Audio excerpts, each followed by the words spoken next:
Don't touch me.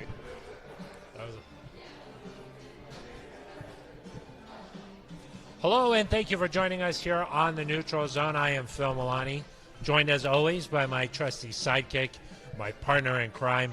Really, the best way to describe this person is my everything. It's at Eric Dalala. Phil, nice to be with you on another Victory Monday. Eric, cheers to a big Broncos victory. Oh, yours isn't even open. Oh, my God. Pop the top. Yeah, pop the Cheers. top here. Eric, we are celebrating a Broncos victory over the Chargers at Breckenridge Brewery's farmhouse. Trying to make it a farm home. Trying to make it a farm home. We are in Littleton off of Santa Fe and Brewery Lane. That's right. We're here every Monday from 6 to 7. If you live in the Denver metro area, come on out and join us here. It's a great atmosphere every Monday night, Eric. Going head-to-head with Monday Night Football, but if you're a Broncos fan. Kind of a rough game tonight. Oh, you think so? Yeah. Washington, Seattle. I'd rather be here. Yeah, we're talking Broncos. Talking Broncos, another dub. If you don't live in the Denver metro area and you're watching live on the Broncos YouTube page, please leave a question. Please leave a comment, and we'll answer those. We'll talk about whatever you want us to talk about on this episode, because this episode of the Neutral Zone is all about NZ Nation. All about NZ Nation. And Phil, let me just say I'm a little confused. Oh. Normally I try to know what's going on. I do my you're best. Confused. I'm confused because 2 weeks ago I was told the sky was falling. Oh, yeah. I was told everything was terrible. I was told the Broncos' season was over after a loss to the Philadelphia Eagles. It ain't over. It ain't over. But that's the mood, the atmosphere in the city changes weekly. Yeah, kind of like your mood. No, my mood changes daily, by the hour. Yeah. But, yeah, of course, after a Broncos win, everything is... We're going to Kansas City for first place in the division. You know, waking up this morning, like colors were more saturated. Food tasted a little bit better. Everything just, Always good in this day and age to be able to taste your food. That is true, Eric. Let's not joke about it. I was making a positive, serious statement. Well, we got a lot to talk about with this Broncos team. I mean... It's true. What a roller coaster of a game, the Broncos start out so hot, then Teddy has to leave with an injury. We're not sure if he's going to be available in the second half.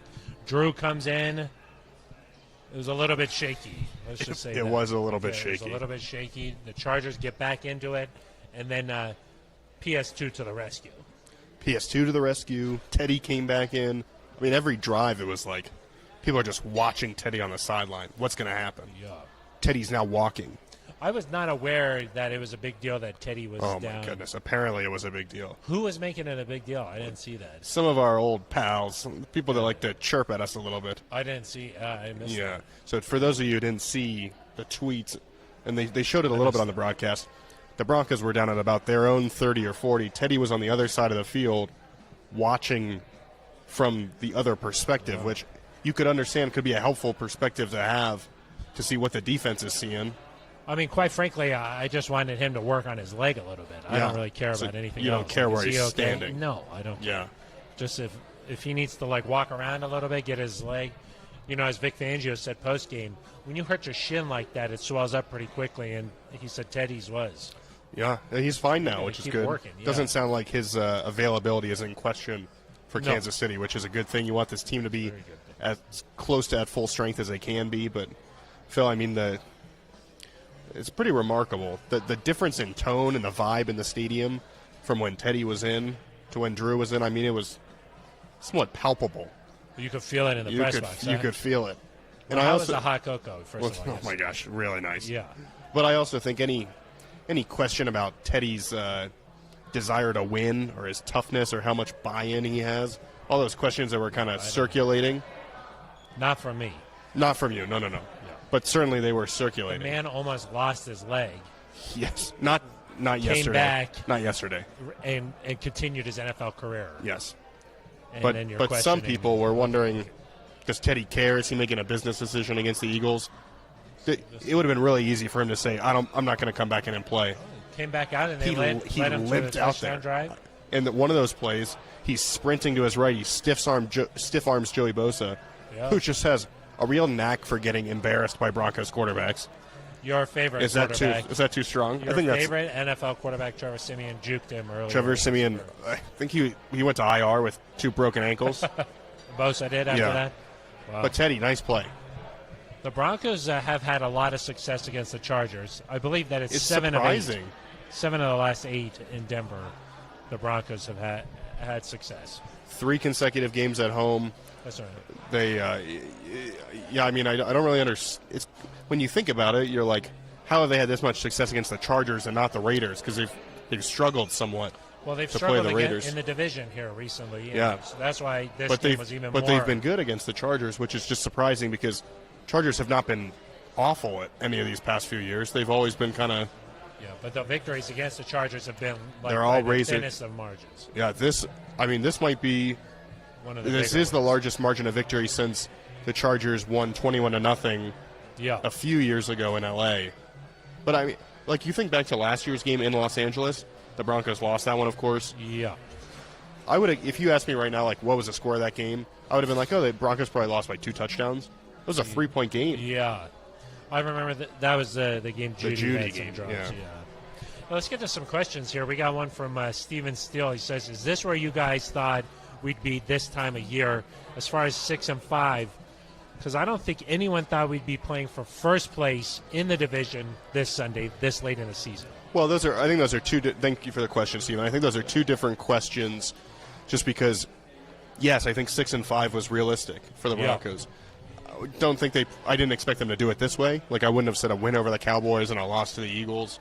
I probably wouldn't have said 3 wins and 4 losses. But I think it doesn't matter how you get 6-5, 7-4. I would have said that's realistic.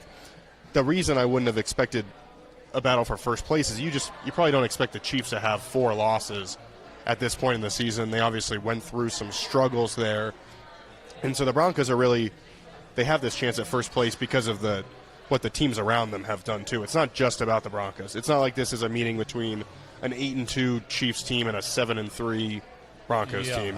But that's how the whole NFL's been this year. But the Chiefs, the last couple of years, have won 13 games a year, and so this would not have been. Yeah, thinking about it at the beginning of the year, you did not think that sitting around 500 was going to be good enough for the division. Yeah, exactly. And right now, I mean, your division odds, obviously the schedule's tough, and you expect Kansas City to probably keep winning, but I think mathematically your division odds and your wild card odds are not that different right now. Yeah. I mean, 4 or 5 losses at this point, you're right, and you're one of the better teams in the conference. That kind of gets to another question we got here from Anthony number 5. Anthony number 5. We're the first 4. Not sure. Would 11-6 win the division? 11-6. I don't think so. Yeah, you would certainly make the playoffs at 11-6. And Phil, this time of year, I love the schedule. We know that about me. That would mean the Broncos go 5-1 down the stretch. Yeah, I mean it's that would probably win the division. You think so? I would think so. It just depends because, like, do you get 2 wins over the Chiefs, or is one of those losses to the Chiefs, and then they're able to rattle off some wins? It's possible. I would think if the Broncos went 5-1 down the stretch, they'd win the division. I just think if one of those losses is to Kansas City, they might hold the tiebreak. But 11-6 would get you in the playoffs. And like I was saying, that I like the schedule, Phil. You love the schedule. This time of year, I also like these playoff machines. Oh, I know you do. You're just over there. I'm like, it's really quiet in the office. What's happening? I'm like, what's Eric doing over there? And you're just cranking the machines going. Each week I like to play out the rest of the season. Yeah. The Chargers win this game. The Chiefs win this game. The Broncos win this game. What happens if the Broncos it's too win early in Kansas? To start doing that? No, I've been doing this for weeks, Phil. Oh, I've been doing this since week 6 or 7. That's concerning. Yeah, and what I would say is that from what I found, 10 wins is probably going to get you in 2. So the realistic goal for the Broncos here is... You're like 538. Yeah, exactly. You're like Eric, Nate Silver, Delilah. Right. Okay. The realistic goal here is to go 4-2 down the stretch. And that means you probably need to beat the Lions. And then can you find a way to win 3 win 2 games against the Chiefs, the Bengals at home, and the Chargers and Raiders on the road? Can you win 3 of those? And if you can do that, you're going to make the playoffs. Yeah. Well, and we were talking about this earlier today, Eric, that if the Broncos somehow could beat the Chiefs this Sunday. Ooh. The emotional lift, the confidence that would give this Broncos team, it could really take them to a whole new level, I think, here, just because I think when you've lost 11 games consecutively to one team, there's a psychological element here, where it's not just about on the field. It's like, can we beat these guys? Can we go out there and do it? Is it possible? There's like a mental barrier. If the Broncos are able to do it this weekend, I really think that the confidence is going to skyrocket, and then they got the Lions coming up after that, and then you really got the ball rolling here, and it's a good time of year to get hot. Yeah, no question. This is the time of year where you want to start playing your best football. The Broncos are doing that. We talked last week. It's very interesting. Had they lost yesterday, Phil, everyone would have said the Broncos have lost, let's see, it would have been 5 of their last 7. No, 6 of their last 8 they would have lost if they had lost yesterday. Instead, we say you've won 3 of your last 4. I mean, just one game changes the entire narrative. Justin Simmons talked about that after the game yesterday. It felt like a must-win. Yeah, he was like, you didn't want to put the whole season on one game here, but that was their approach. I think if you beat Kansas City, one, the pressure goes on the rest of the teams from the division because Kansas City is like, wow, Denver's a real threat here. Yeah. The Chargers start thinking, well, we're a game back to the Broncos because they've beaten us head-to-head, so we have to win that game when we play them. Yeah.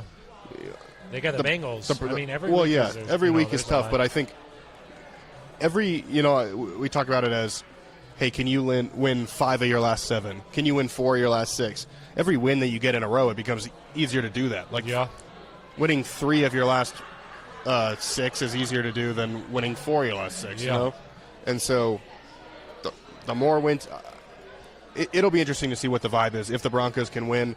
Yeah. And, Phil, I'm sure there's a question about this somewhere, but despite being 10-point underdogs, Phil, I have a real sense the Broncos can go win this game. So do I.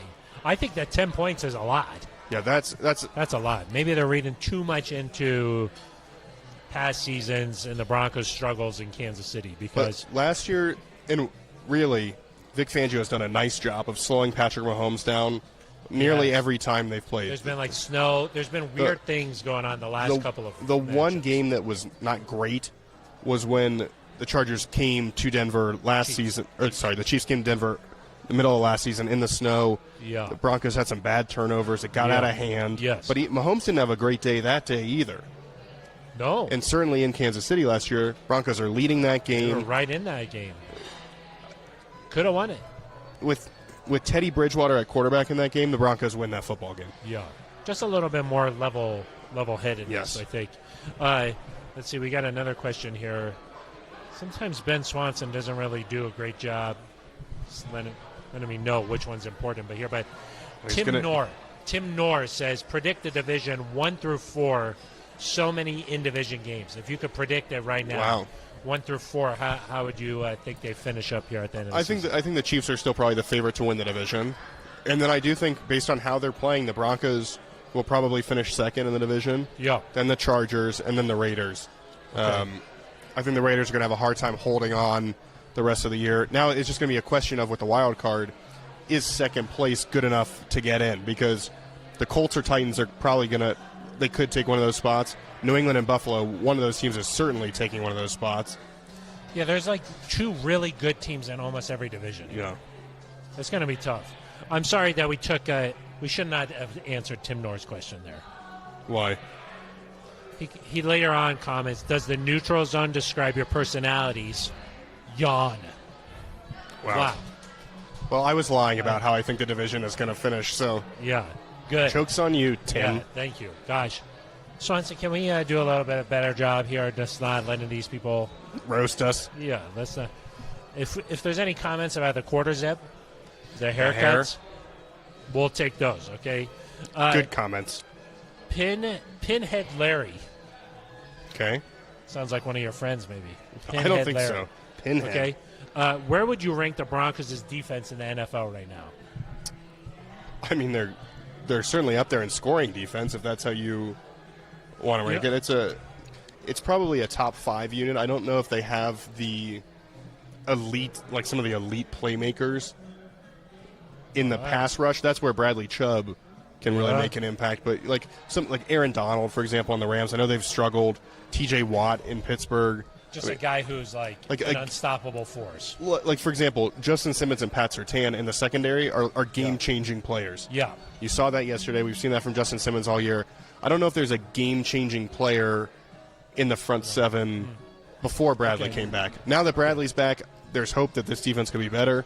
And I don't. Well, when I think about it here, Eric, I think that like you talk about that Cowboys game and how explosive that offense had looked prior to playing the Broncos, and we talked about on this show, we were like, how are the Broncos going to slow down the Cowboys?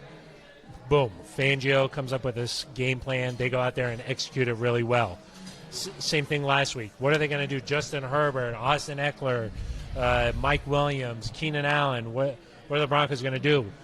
Fangio says we're not going to pressure Herbert. We're going to rush 4, and we're going to drop 7 into coverage and let's see what happens. And you heard Justin Herbert after the game. He said that's a really well-coached team.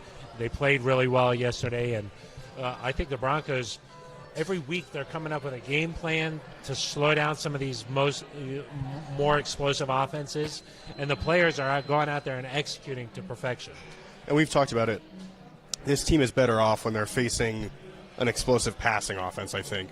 They've struggled against the Ravens. They've struggled in Cleveland. Now, granted, they were down a lot of players in Cleveland, and they struggled against the Eagles. The Chiefs want to throw the ball. I mean, they do it in kind of some crazy ways, some different formations. They're going to use motion to try to trip you up. But this team is now built to stop Tyreek Hill, to stop Nicole Hardman. They're built to play the AFC West. Yeah, and so you look at the rest of the schedule for the Broncos, and I don't see a team whose strength, running the ball, will match up with the Broncos' weakness. Like I would still be I would not feel great if the Broncos had to go play Baltimore in the playoffs, just because of their style of football. Front 4 played really well yesterday, and they were missing Shelby Harris. They did. But like some of that had to do Jones with Bradley Chubb coming back, getting double teamed. I talked to Bradley after the press conference today, and I was one-on-one. And I was like, really, a little bit of just this is just special for Neutral Zone Nation. Got it. I was like, is it a sign of respect that they double teamed you right away after you got it on the field? Yeah. And he was like, yeah, it is. But I was also like, man, can I just get a few plays before you start double teaming me? No, I mean, they don't want to do that. Yeah, I guess not. Bradley Chubb one-on-one would not be fun. No, I was fine. Oh, you were fine, yeah. But was he trying to attack you? It was a one-on-one. Yeah. What would happen if Bradley Chubb tackled you? I'd probably be okay. You would not be here tonight. I will always be here at the farmhouse. Okay, thank you. Tim Norris says, come on, that was funny. You got a response? That was pretty funny. Neutral zone, that was pretty good. Okay, but Tim. we like to keep things, we're neutral here. Yeah. You get a fair and honest opinion. That's why we're called the neutral zone. Well, of course. Do you know what I mean? One area that Bradley Chubb normally doesn't like is the neutral zone. That's right. But he enjoys the neutral zone. Not a neutral zone fan, probably a neutral zone fan. Yeah, exactly. That's pretty good. Okay, Daniel Gonzalez, our friend Daniel Gonzalez. He's back. You're back. We missed you, Daniel. Appreciate you watching. Pat Surtain for Defensive Rookie of the Year, ? I was at the game yesterday. It was rocking at Empire Field at Mile High. It was. The atmosphere was pretty good, huh? There was a shot of Herbert, like with his hands over his helmet. He's like, I can't hear anything. I read his lips. He was like, I can't hear. I can't hear anything. That's good. Need more people there. Back. Hopefully they. The fans were not there. There's still a decent number of no-shows. Need a full house when Detroit comes to town. Certainly when Cincinnati comes to town. Going to need those people there. But what was the first part of the question? Pat Surtain for Defensive Rookie of the Year. So I think we do need to clarify this because I was listening to the radio on the way in. There seems to be some confusion. Oh, really? There's an Offensive Rookie of the Year and there's a Defensive Rookie of the Year. It's not one award, and it's not AFC Offensive Rookie of the Year and NFC Offensive. No, there's one defensive rookie. Yes, and one defensive. Pat Surtain's biggest competition is Micah Parsons in Dallas. Yes. He has 9 sacks, 2 forced fumbles, like 23 quarterback hits, a bunch of tackles for loss. I mean, he's playing really well. I will say that with a couple more interceptions, Pat Surtain's resume, and even right now, it stacks up pretty well. The issue is just that part of that, but also Micah Parsons is just going to have the edge because Dallas has so much more attention on them. They're in prime time a lot more. The Broncos, this is the second primetime game the Broncos are going to play all year. Pat Surtain is just... But football people should know what's going on with Surtain, right? Like you would think so. The voters are going to know what he's doing here. You would think so. And, I mean, Pat Surtain deserves the respect, and I can't imagine he doesn't finish second at the very least. I think that the problem is like when you go to look at the stats, you're going to say, okay, Parsons has all these sacks. He's a middle linebacker getting all these, quarterback pressures and that kind of stuff. Surtain, unless he's able to face quarterbacks, which he will be now, that are going to challenge him. Well, yeah. Then maybe he'll have more opportunities to put up those stats. But the mark of a really great corner is that you're just not getting thrown at. Yeah. Like if you're Justin Herbert, I think next time Surtain was targeted 6 times. Maybe next time not so much. That's not six targets in a game, decent amount. But if you're really good, they're going to target Kyle Fuller. They're going to target Ronald Darby. They're going to try to find a matchup somewhere else on the field, out of the backfield. I mean, if you become a true lockdown corner, that's why we don't see corners really with those crazy interception totals very often. Exactly. It happens like Xavier Howard last year. Yeah, of course. Diggs this year. Yeah, but it rarely happens. Because you just stop targeting the guy. And Trayvon Diggs has given up a lot of big plays too, and so quarterbacks are saying, hey, if I can just sneak it by him, I can get a big play. But, yeah, that's part of it. But I do also think, Phil, there is this element of if a guy is on TV a lot, I'm sure some of the voters, and you would hope a lot of the voters, are doing their work, watching every game, but it's just unrealistic to expect everyone to watch 16 games a week on Game Pass. What did you think about what Vic Fangio had to say today? Because he said if the Broncos were in the same position at number 9 with the same players available, which includes Micah Parsons. Includes Mac Jones. The Broncos would once again select Pat Surtain II. I mean, I think it speaks to what That's kind a of player. ringing endorsement. Yeah, that speaks to what kind of player they think he is, what kind of player he can be. He is, if he's not, he's probably their second best defensive player right now. Yeah, behind Simmons. Yeah. Yeah, if Chubb can get going. Yeah, if Chubb can get going, then it's a challenge. But right now, in terms of who are you worried about it as an opposing offense? Yeah. I think Justin Simmons is at the top of that list, and then Pat Surtain. Yeah. How about the job that these 2 inside linebackers did? Really nice. Kenny Young bringing a lot of energy. That was one of the things that I was really looking at the beginning of the game. What kind of team is going to come out? What kind of Broncos team is going to come out? You like the emotion. Yeah. I thought the offense had a nice drive there to start. They didn't get any points, but I thought that was a good drive. Yep. Then the punt, to pin them at the 1, I was like, okay. Nate Hairston. That was big time. Cheers to Sam Martin and Nate Hairston. That was a nice special teams. Nice play. I can't remember. I heard that this one somewhere. I can't remember where I heard it. Maybe it was Wade Phillips who used to say this. If you pin an opposing offense inside the 10-yard line, you can create a score as a defense. Oh, yeah? Because if you get a 3-and-out and they punt the ball and you get it at or inside midfield, that's points. I think it was Wade that used to say that you have a chance here as a defense to create a score for your team. Yeah. And that's what they did. And then to come out and force a 3-and-out the way that they did, they were fired up. They were pumped up in the end zone. I really think that the whole team feeds off that energy. And so for Kenny Young to come in here and play that way, despite not having his dogs here in Denver. I know, that was sad, huh? That was a little bit sad. Vic Fangio said he's lonely. Yeah, because he doesn't have his dog. I'd be lonely without my dog. Yeah. And then Baron Browning missed so much of the offseason, able to come in and just pick this thing up. He's delivering the play calls out there on the defensive side, and he's playing with tremendous energy. He has to cover. Imagine as a rookie saying, okay, go guard Austin Eckler. Go run around and cover him in coverage. They did a pretty nice job. Did a nice job. Now, they didn't hold him scoreless like you predicted, but he did a nice job. Eric, if you want to bring up the predictions, both of yours were also incorrect. And I was a little closer on the score. That's true. We both had 28, though, right on the dot. We knew.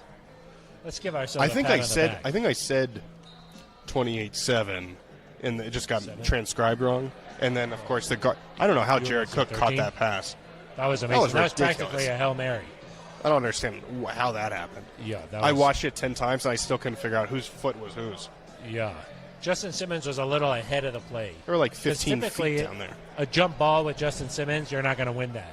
Yeah. Like he was a little bit too far up, I thought. I think he was guarding somebody else. Are you guys concerned? This is a question from Flat Earth Trini. Flat Earth Trini. Okay. That's definitely one of your friends. I don't think so. Okay. Are you guys concerned about Bridgewater's injury? No. Everything Vic Fangio said today is that he's going to be fine. He came back in the game. They got an X-ray that was negative, which is actually positive news. Yeah. You want it to be negative. You want it to be negative. Yeah, I think the thing with the shin is like, okay, it's either broken or not, and Yeah. that's pretty much it. Yeah. So He's you gonna could be just okay. do a quick X-ray. He's You don't gonna have to play. get an MRI. You don't have to do anything like that. Just quick X-ray. He's okay. Now, could they be cautious with him and say, hey, you're going to be limited in practice just to... Yeah. Now, that's possible, but I would expect him to be out there in some fashion on Wednesday when they get back on the field. Eric, another interesting comment from Vic Fangio today said Drew Lock is still the backup quarterback. Based off of the way a lot of fans think, they think Drew should still be the starter. People who cover the team are now wondering if he should even be the number 2 quarterback. I almost clarified because I tweeted, like, Drew Lock will remain. Vic Fangio said Drew Lock will remain the number 2 quarterback. And I realized that could be interpreted that someone asked, is Drew going to start this weekend? Yeah. The question was really, is Brett Rippon going to slide in and be the number 2 quarterback? Because the last 2 times that Drew has come in, he's not been effective. I don't have a lot of faith that if Drew had stayed in, that the Broncos necessarily win that football game. Eric, when you're the backup quarterback, one of your assignments is to just sort of just say, it's going to be okay. Do you know what I mean? Yeah. There's a lot of like, oh, there's a new voice in the huddle. What's going to happen?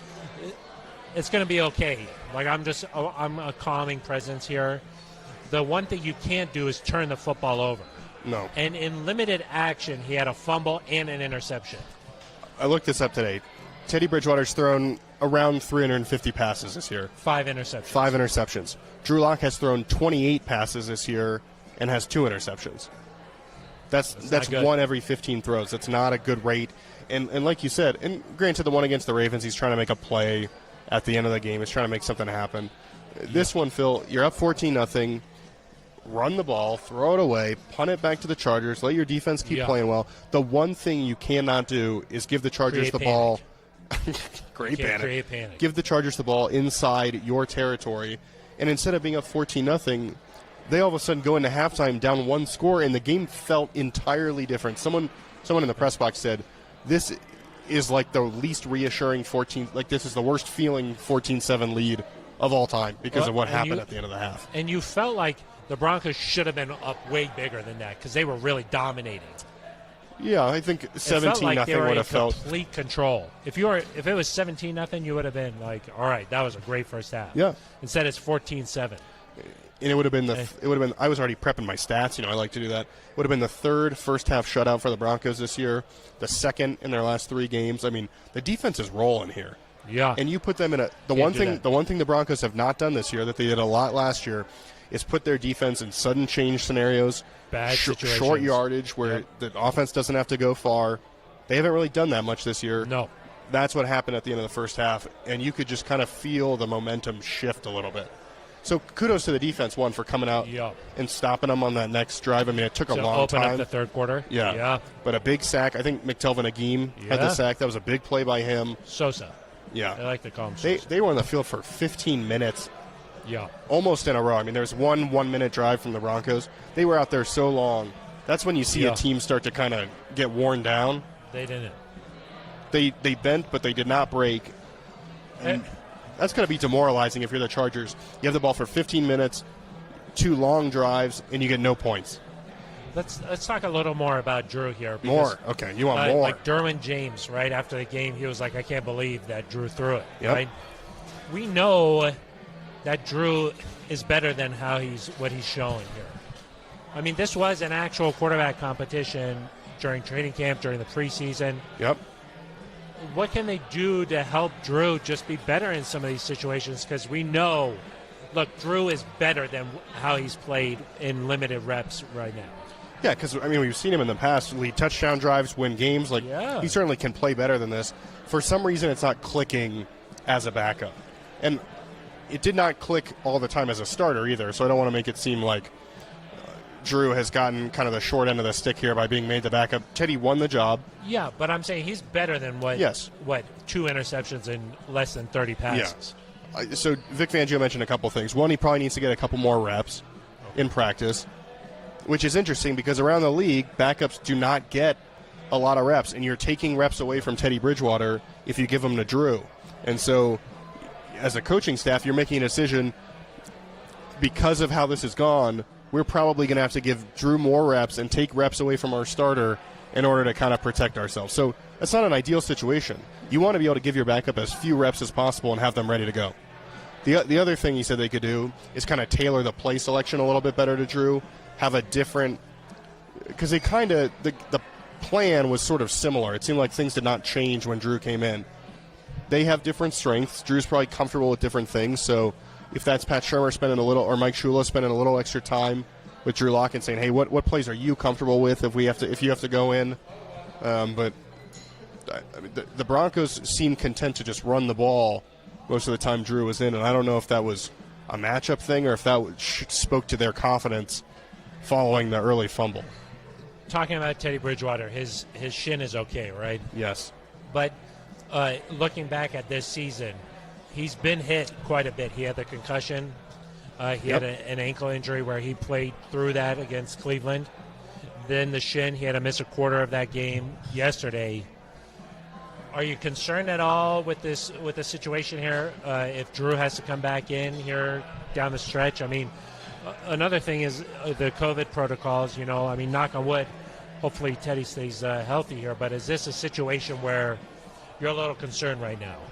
Well, I think you need better play from your backup quarterback because if you're in the playoff hunt, like say you go to Las Vegas and you got a lead and you need that win to stay in the playoff race, and Teddy has to miss a few series. Are you concerned? You need to know. Well, yeah. I mean, I think right now you got to be a little bit concerned, and so I think the coaching staff needs to figure out how do we get Drew ready. Drew needs to figure out how do I get a little bit more ready, or maybe you consider, hey, does Brett Rippon give us a better chance in this situation? They're not going to go that way this week. No. They've said that Drew Lock is going to be the backup, but it's at least something to maybe think about. I do want to say this about Teddy Bridgewater. He has not missed a start. No. He missed a half of football. Dinged up. He has been dinged up. I'll get to that in a second. He came back in this game. Cleveland, he was limited, and maybe if you have a backup that you have a little more trust in, you would have played that guy over a hobbled Teddy. Hard to say. They've kind of ridden with Teddy as long as he can possibly be out there. Yeah. But let's also note that, I mean, last year Drew went on IR. Yeah. This is not like a Teddy Bridgewater unique problem. Like I don't think there's a sense that Teddy's injury prone or taking too many, like taking unnecessary hits or whatever. No. But I'm just saying he's gotten hit a lot. Yeah.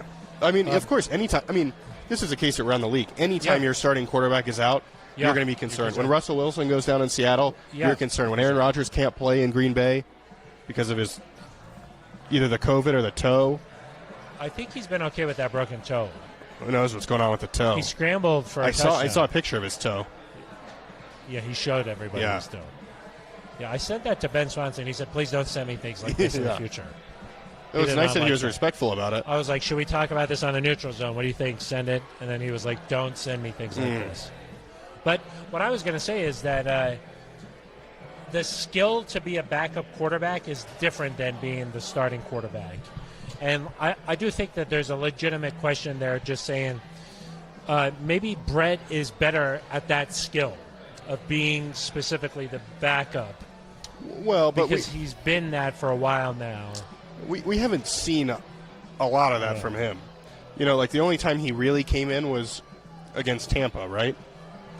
Yeah, when Driscoll got and he won one scoring drive, I think, and then threw a pick.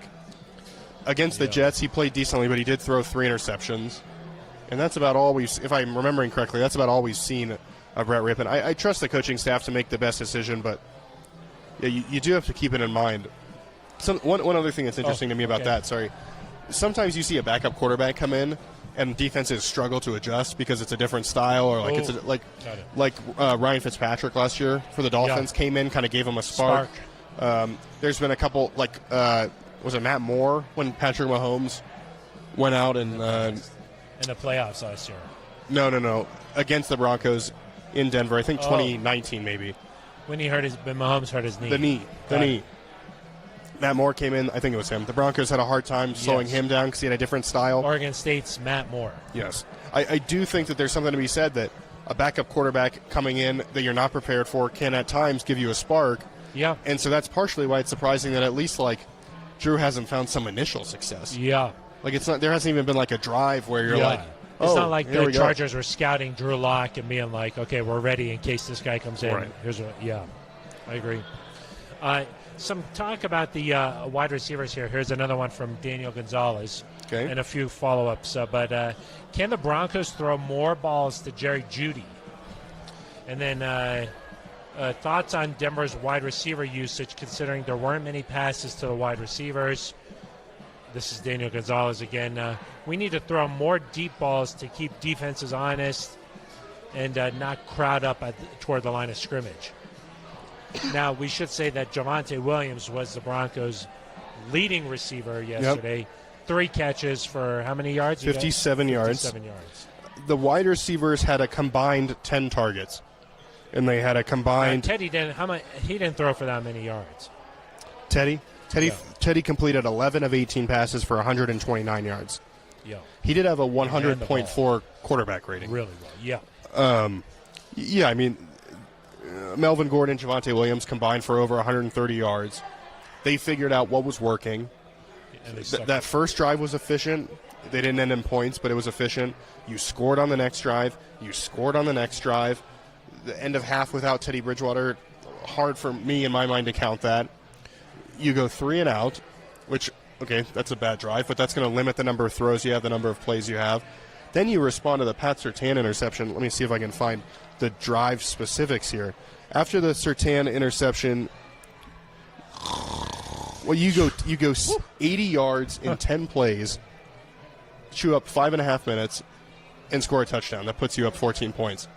Yeah. I mean, the offense was good. I know they only scored 21 points, but they were effective when they had the ball. Yeah. They shortened. I think something that shortened the game. Is lost is like the Chargers against the Steelers. They scored 38, 40 points, something like that. Well, when you're going back and forth, you're going to rack up those yards. Vic Fangio said this after the game. You look at the yardage; it's not all that impressive. But they were 8 of 11 on third down, which was their best mark in at least 30 years. They were 3 of 3 in the red zone, scoring touchdowns, and they just took advantage of what they saw was an opportunity against the Chargers. Yeah. It really would have been hard for them to do much better on offense. And so, to kind of wind it back to the wide receivers, there's going to be times when those guys have more catches. There's going to be times when you need to air it out.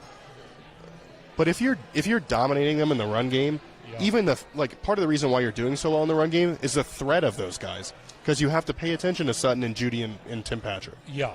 I mean, the goal is to win the game. Yeah. That's ultimately the goal, and the Broncos did that. I thought Pat Shurmur did a heck of a job yesterday. I mean, the run on 3rd and goal from the 9. Beautiful call. The really great call. The screen pass to Jamante on 3rd and 10, I think it was late. On that touchdown drive? On the fourth quarter touchdown drive. I thought those were big-time calls, and the Broncos did a nice job there. It's like there's so many weapons out there on the field, Eric. It's like when they don't run the ball enough, people are saying, why don't they run the ball enough? Why don't they get the ball to Jamante more? Why doesn't Melvin have more touches?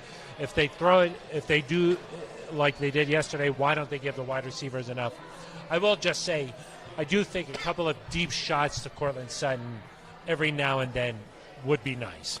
Well, they took one down the field that pass interference was called. It wasn't that deep, but it was probably 30 yards down the field or so. Tim Patrick caught a 26-yard pass, but otherwise, why are you, in that game, just in that specific scenario? Didn't need to. I don't mind just if you're running down their throat and getting what did they average? They averaged 5 yards a carry, 5.5 yards a carry. No, they dominated. If you're doing that, whatever. And you know who probably doesn't care because they just signed giant deals? Cortland Sutton and Tim Patrick. The other thing I was going to say was, concerning what was going on with the offensive line too, you probably don't, and the health of your quarterback. Yeah. You probably don't want to just drop back and hold on to the ball for too long. With Netani Muti in there, Quinn Miners in there, those guys' strengths is running the ball. Yep. So let's just play to everybody's strength as an overall unit here. And the most impressive drive to me, Phil, was the final drive of the game, because the Chargers knew you're running the ball. Yeah. I mean, they probably knew it all day, but they know you're running the ball in that situation. You pick up 3 first downs. You're just punishing them. Yeah. And you run out. Nothing they could do about it. They ran out the final 4.5 minutes off the clock. I mean, I cannot remember the last time the Broncos ran a 4-minute drive that was that effective. That's hard to do in the NFL. It's the Mike Munchak effect. Well, where you know a team is going to run it, you've got timeouts, and you just cannot stop them. It happened to the Broncos in Cleveland, but it really doesn't. Normally, you're like, oh, okay, we got a couple. They're going to get the ball back with a minute left. That was impressive to me. Think about it. They're without Garrett Bowles. Dalton Reisner leaves the game with a back injury. Lloyd Cushenberry is the starter there, but Graham Glasgow is out and Bobby Massey is out. Yeah, they have one starter. They've got one starter up there, and they're just dominating up front. Quinn Bailey comes in. He comes in off the practice squad, then comes in off the bench, and then just comes out there and plays well. Really impressive. I just think that Mike Munchak, not enough gets talked about it. No. About him. I think that he's doing a and they allowed 1 sack. Yeah. The Derwin James blast, not technically a sack, but that's in the blast category. We got there's a different box score here for everybody at home. Talk about Bradley Chubb hitting. What if you would have taken that Derwin James? I would have simply dodged it. Oh, you would have dodged it? Yeah. I would have said, if that was me, like they could have, it would have been the Stretcher memorial. The Phil Milani Memorial 46-yard line. Yeah, exactly. Yeah. They would just always remember. They would have put just like a little line. Yeah, exactly. That line would be like blue or something every Sunday. Yeah. Maybe they would have put just like a little patch of hair product right on the yard marker. Little pomade? Yeah. That would be nice. Okay, I got another question for you here. Sidney D'Souza. Oh, I think I recognize that name from Twitter. Can Kansas City cover the Broncos as tight ends? We have 3 now who are on the field at the same time. And then following up on that, Roger the Negotiator. That's a cool name. Do you think he negotiates hostage situations? I don't know. Maybe contracts?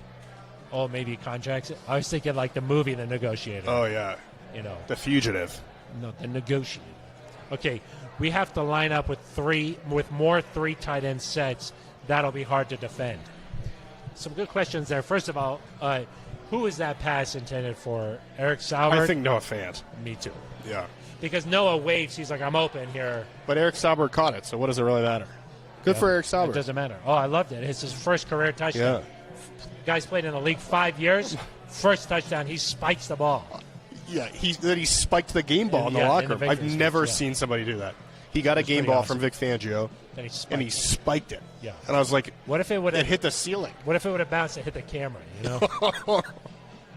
It's dangerous. You just never know what's going to happen. Hazards of the job. Yeah. What do you think about more 3 tight ends here? I mean, I think that it works well. You got to use it. You got to mix it in with other things so you don't become predictable. Mix it in a little, huh? You can kind of crash down on the box a little bit. It limits how many wide receivers you can get on the field, obviously, if you're doing that. If you have 3 tight ends on the field, hard to have all your wide receivers on the field, too, because then it becomes too many players. You can only have 11. Yeah. And not everybody can be eligible, I don't think. Right. So I think it's good. I would challenge the Chiefs the same way. If the Broncos play the same style of football, maybe mix in a nice pass or 2 to Cortland Sutton or Tim Patrick or Jerry Jeudy, the Broncos win the game this weekend if they play the same as well as they did on offense and hold that. They will win this weekend in Arrowhead. That's why I think it's more mental here. They just got to have confidence that they can do it.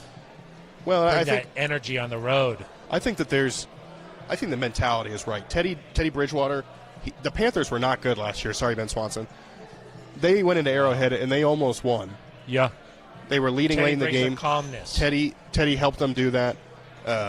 Pat Surtain and Jamante Williams. I mean, these rookies are just playing out of their mind. Yeah, I think they've never played the Chiefs. 6 or 7 rookies are contributing at a high level. Pat Surtain knows what it's like to win natties. Yeah, he's gone into LSU. Yeah, and won games. Auburn. Yeah. What do they call that game when they play? Alabama plays Auburn. Like the Steel Manufacturers Bowl. Iron something. That doesn't sound right. No. Alabama wins that every time, right? I think so. I think so. Yeah. And then did you see, this is a little off topic, but North Carolina lost to NC State this weekend.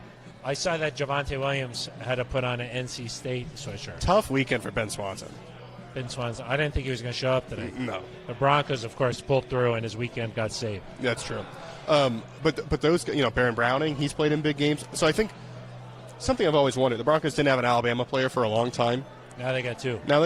And I like the from the draft. Kareem Jackson obviously also. Well, I like the idea of bringing guys that have won.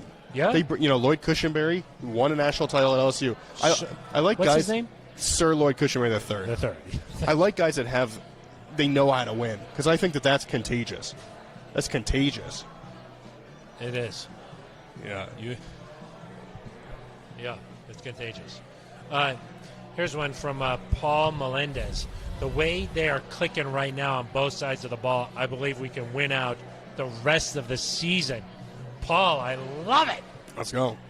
Yeah, what do you Why not? I mean, teams go on runs. The New England Patriots have won 6 in a row. Yeah. It's a tough schedule, but I think, Phil, we were talking about this in the office today, because people see us, Brooks Koepka, Phil. He says, when you see me playing golf, that's when I play golf. Yeah. When you see us talking about football, that's when we're talking. That's not the only time we're always talking about football. And one of the things we said in the office today was that last year's win against the Chargers, 31-30, you come back from 21 down. Felt a little lucky. A little fluky, maybe. Oh, yeah. The Chargers were probably the better team. Yeah.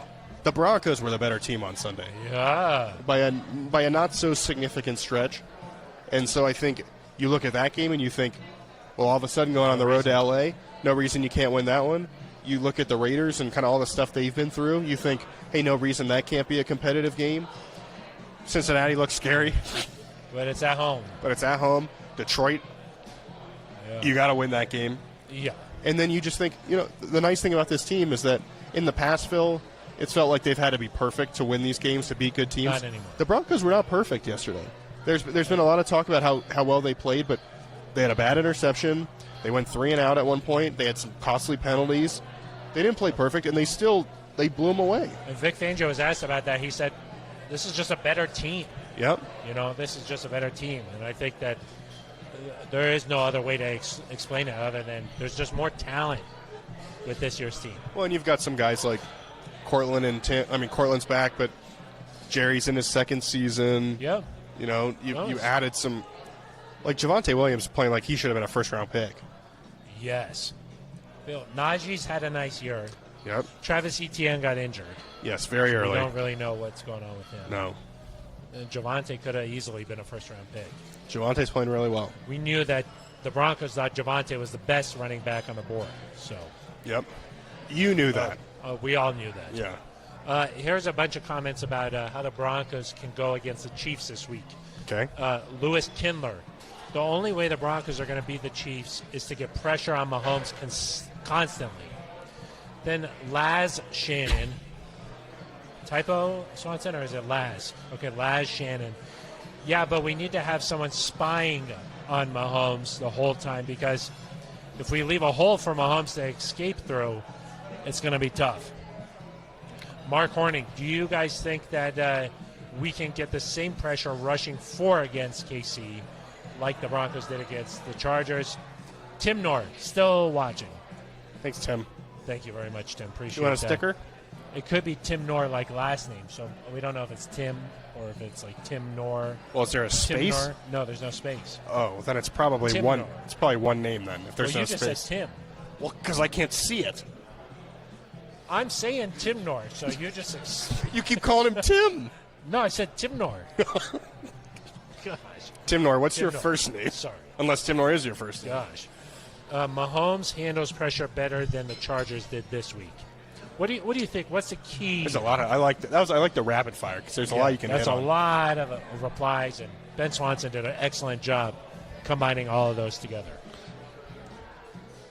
Did I just compliment Ben Swanson? I know it doesn't feel right. That didn't feel right.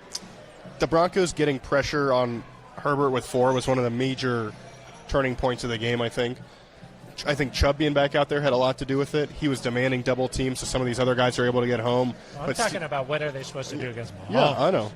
But you're going to get there. Yeah. Okay, sorry. Weatherly played a good game. Jonathan Cooper, I thought, Weatherly had a sack. Played well against Rashawn Slater, who, as we know, is the best young tackle in the game, probably because of his training he received in college. Did you know that Rashawn Slater's dad is a former Nugget? I did not know that. Do you know Rashawn Slater's a former Cat? He's human. But he's a former Cat. He used to be a cat, and now he's human. Exactly. With the four-man rush, you talk about Mahomes scrambling. I think some of that you just live with it. When you're able to get pressure on four, when they have the weapons they do. Justin Herbert ran, I think, what did he have? 90 yards, maybe, if I'm remembering correctly. Herbert had, he had 36 yards rushing. You just kind of live with that. You know, he's going to pick up a couple first downs, but that's not going to beat you, I don't think. Mahomes is, he's a good scrambler. We've seen him that playoff game, I think, against Houston a few years ago. Not that big. Really impressive like a play. Big third down or a fourth yeah, down he ran or for a touchdown on like a 40-yarder. Against Houston, yeah. So it's something to be concerned about, but I do think that if you can get pressure with four, you can play coverage against Travis Kelce, Tyreek Hill, bring blitzes occasionally. That's the formula. And you mentioned Mahomes playing better against pressure. It's typically true, but he's turned the ball over a lot this year. And there's been some speculation that maybe Hill doesn't have quite the same speed, or they don't have quite this. Travis Kelce's not playing as well. Where are you reading it? That's on the dark The web. speculation. Yes. And so Mahomes feels like he has to do a little bit more. I think there's a chance to take the ball away from Patrick Mahomes. I do too. He is not going to shy away from any throw. No. Well, and he just holds the ball, and so I think there's a chance. If you can get there with four, you send a blitz occasionally. We've seen Kyle Fuller come on corner blitzes a lot. Yeah. But listen, if you can rush with four and get pressure instead of having to bring five guys, obviously it's easier to cover. Yeah. And so if the Broncos can do that, major advantage for them. Eric, one thing that we usually talk about is for some reason when you play the Chiefs, there tends to be like moments where you're like, if you get off the field here, that would be huge. And then somehow Kelce makes some kind of crazy play, and you're just like, ha! Right? What do you do? That's what I do. But what is that? Oh, yeah. Okay, or it's like Tyreek does something crazy and he catches a crazy pass, or Mahomes throws it left-handed, or they do something crazy. They're good. But it always comes down to like a play, and then they just execute. They're good. You got to avoid those. The Broncos have made those plays this year more than they have in the past. Against the Chargers, they made those plays. Broncos have been really good against teams going for it on fourth down. Yeah. And I will say, too, when a team makes one of those plays, they've responded the right way. Like that 4th and 4 that Justin Herbert, he's running around in the backfield for 35 minutes. If you were going to leave the game early and drive down to like the training facility from the stadium, you probably could have made it down there.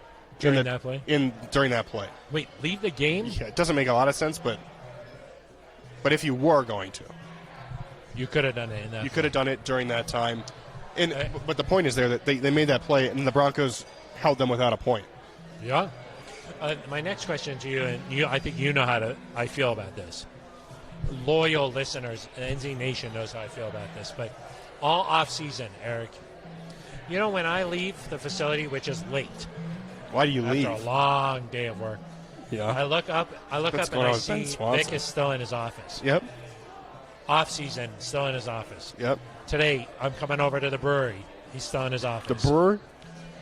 If I were him, all I would do in the off season and for a large portion of my time would be spent.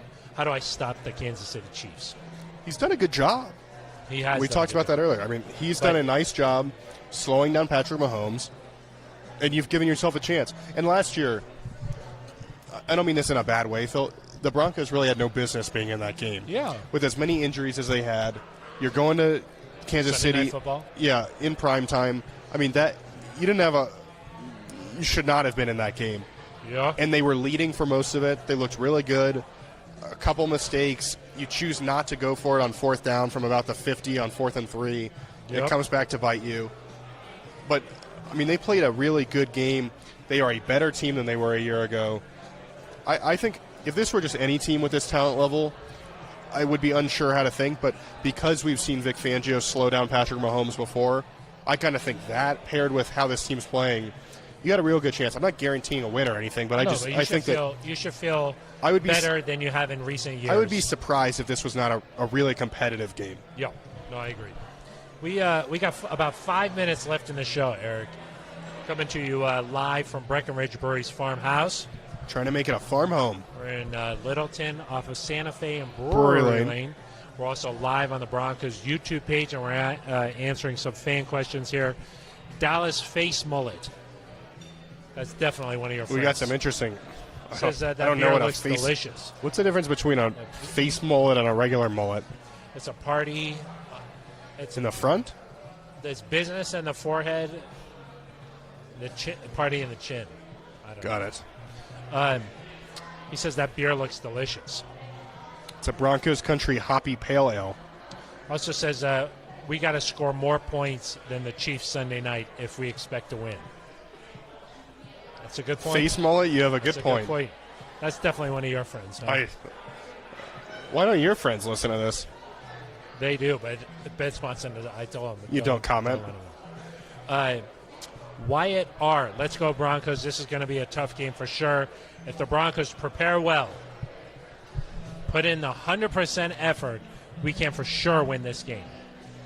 If we don't win, let's bring it to OT, not another Dallas week. I think he's saying he or she is saying don't. Oh, after a big win. Yeah, don't fall flat. After a big win. Got Yeah. it. I got it. Thank you, Wyatt. Phil, I got one for you, unless there's a really nice one. There's a couple more here. Money Okay. more, run game, and pass protection will decide this game. Money more. Okay. Laz Shannon, once again, we can beat the Chiefs if we don't let the win get to our heads. I feel our offensive line is doing a lot better even with backup in there. I agree. Agreed.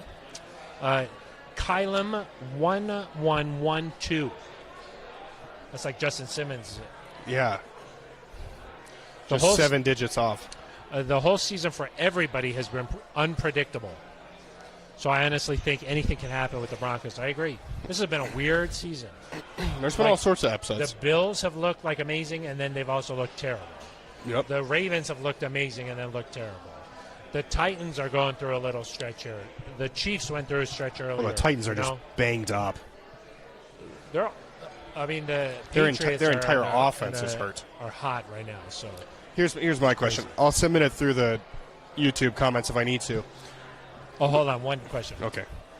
Dallas Face Mullet says a face mullet is a biker beard. It's a biker beard. I still don't know what that is. Respect the biker beard. Beard? Beard.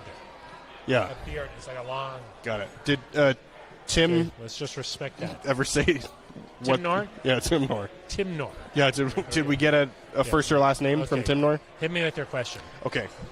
Earlier this season, 2 minutes. Von Miller used to be on this team. Ooh. They have not won yet. Curse of Von Miller. We'll get into that later. Curse of Von Miller. Yeah. He said the Ravens game felt like a playoff game. To me, this really feels like as close to a playoff game. This is the biggest game since when, in your opinion? I think that just considering everything that's happened the last 5 years, it's the biggest game since the Super Bowl. Wow. I would say. Which Just Super Bowl? because- Last year's Super Bowl? No. Super Bowl 50 for the Broncos. Got it. I would agree with you. I just think that The stakes the are high. 11 consecutive losses to the Chiefs makes it one thing.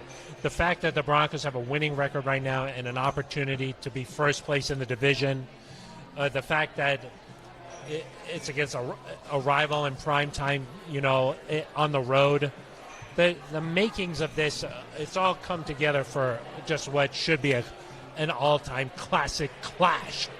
The Broncos have not held first place in the division this late in the year since 2015. So, I mean, that kind of speaks to it. And, like in retrospect, we said the Dallas win is probably either the biggest or second biggest since Super Bowl 50. But this, we're talking about kind of the lead up to the game. And the lead up to this game, the hype that's around it. Yeah, I agree. The only other one I can kind of think exciting. of is against Kansas City in 2016. I think it was Week 10. The overtime loss. The overtime game. That was close. The Benny Fowler. But that at the time you weren't like we're going to be without the playoffs for 5 years. It just the stakes didn't feel as high. Like you mentioned, this is amplified because of everything that has happened. Yeah, and the Broncos' struggles the last 5 years. Yes, right. That's The what fact, I was saying. yeah, I mean, it's all come together for what is going to be an exciting week here. Just breaking down this matchup. Eric, in December, breaking down football games that really matter. It's all we It's want. awesome. It's all we asked for awesome. at the beginning of the year. Tim Knorr does not answer and just says, "Good stream, guys. Drive home safe." Dallas Face Mullet. Tim Knorr is a genius. I like it. I like it when NZ Nation interacts with NZ Nation. Yeah. I appreciate it. So Tom Magnetti just has no time for us on Mondays. No. Thank you, everybody who commented. We really appreciate it. That's what makes this show fun. And we're talking about meaningful football here. It's a lot of fun. What makes the other show fun? That we just really dissect football. I think sounds entertaining. That's what makes this show fun, though. And we've got voicemails coming up for Thursday, so that's also fun there. So that is going to do it for us. Our thanks to Roya Burton helping get this show on the air. Yep. I think Ben that's Swanson. Oh, yeah. Ben Swanson for trying to get the questions to us. Yeah, he showed up, which still is trying kind of half the job. Still trying out for podcast supervisor. Yep. But a lot of fun here at Breckenridge Brewery's farmhouse. Trying to make it a farm home. Off Santa Fe and Brewery Lane. We'll be back on Thursday with more of a breakdown of the Chiefs game. Until then, for Eric Dalala, I'm Phil Milani. You've been listening to The Neutral Zone.